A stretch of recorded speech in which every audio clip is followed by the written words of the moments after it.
Thanks for joining me for the first of my studio chats, where I'll be sharing all the things that are inspiring me and what I'm working on. Firstly, I'm very excited to announce the launch of my new website. If you're watching this through the link in my site, welcome. I hope you like it. And if you found this video through social media, then I hope you feel like following me. I'd like to share some books I'm really loving, a bit of art I've been making as research for my next online tutorial, and a city I've visited that's helped fuel my inspiration. So, books. I have several here, and all of them came about from a recent visit to Bristol, where my daughter's just started at university. I had a great day wandering the streets of Clifton and central Bristol, and came upon a really cool little bookshop in an area called the Christmas Steps. We went there initially because there's an amazing cake shop called R Toots, and yes, the cake was delicious. But then I found this place called Rover, a little independent shop selling creative publications and some gorgeous books and stationery. Here I purchased this book, Folkish, full of beautiful illustrations inspired by folk art.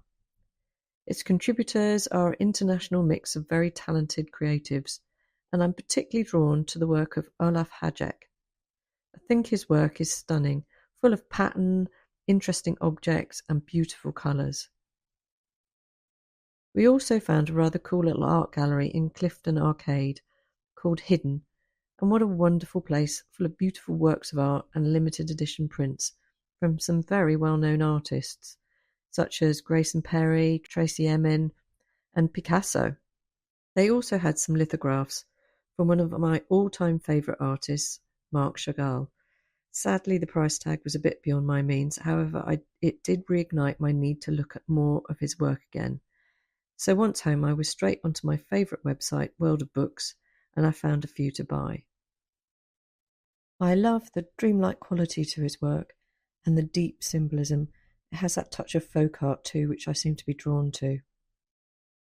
I've started to plan my next art class that I hopefully will be publishing before Christmas, although don't quote me.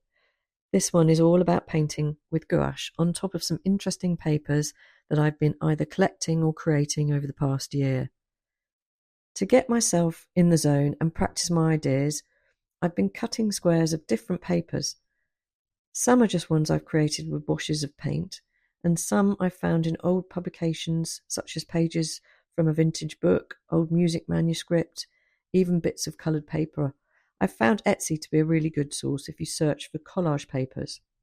I've been having fun with mark making, using a fairly limited colour palette, and I've found it a great research for my class. So hopefully you'll love the idea and join me in the class once it's published, where I'll use these as exercises. But for the time being, have a watch of what I created.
As I mentioned, I've got a brand new website and I put some new work in my shop, both original paintings and prints.